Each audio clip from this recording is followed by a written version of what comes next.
Hello বন্ধুরা, তো আজকে তোমাদের সঙ্গে শেয়ার করছি হচ্ছে দই কাতলার রেসিপি।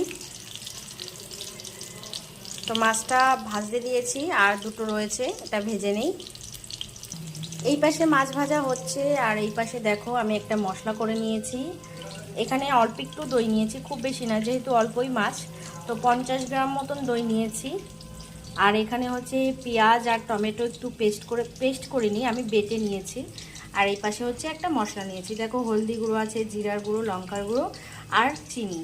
তো এটাকে আমি একটু জল দিয়ে রাখবো, কারণ মশলাটা যখন কষাবো না তখন খুব সুন্দর একটা কালার চলে আসবে। তো তোমরাও চেষ্টা করবে, ভাজা হবে, তোমরাও চেষ্টা করবে যে মশলা দেওয়ার সময় একটু চিনি দিয়ে দিতে, তাহলে মশলাটা খুব সুন্দর, মশলাটা কষাতে কষাতে খুব সুন্দর কালার আসে।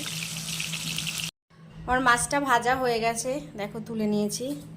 তো এর ভিতর আমি দিয়ে দিচ্ছি একটা লঙ্কা দিলাম আর একটু কালো জিরা। ভাজা হয়ে গেছে, এবার আমি মশলাটা দিয়ে দেবো।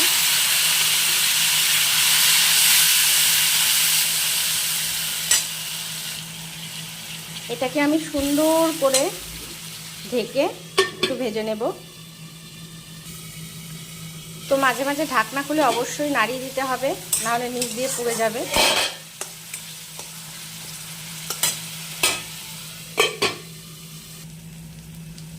এই পাশে দেখো পেঁয়াজ আর টমেটো যেটা দিয়েছিলাম কড়াইতে, সেটা প্রায় ভাজা ভাজা হয়ে গেছে।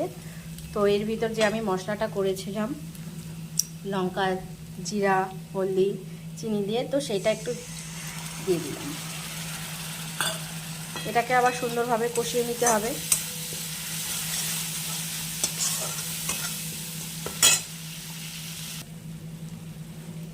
এদিকে আমার মশলাটা সুন্দরভাবে ভাজা হয়ে গেছে।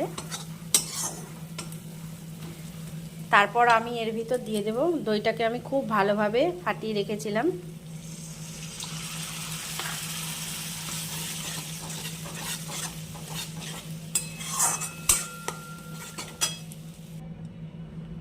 সুন্দর করে দইটা দিয়ে জল দিয়ে নাড়িয়ে নিয়েছি। আর এবার তোমার দিয়ে দেব মাছটা।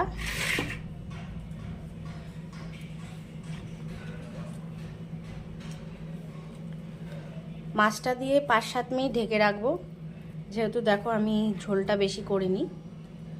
এটাকে একটু ঢেকে রাখবো, তারপর হয়ে যাবে আমার দই কাতলা। দেখো এই পাশে কিন্তু হয়ে গেছে। আর আমি দিয়ে দিচ্ছি লাস্ট একদম কস্তুরি মেথি, অল্প করেই দিলাম। তো এটাকে, গ্যাসটাকে আমি বন্ধ করে দেবো।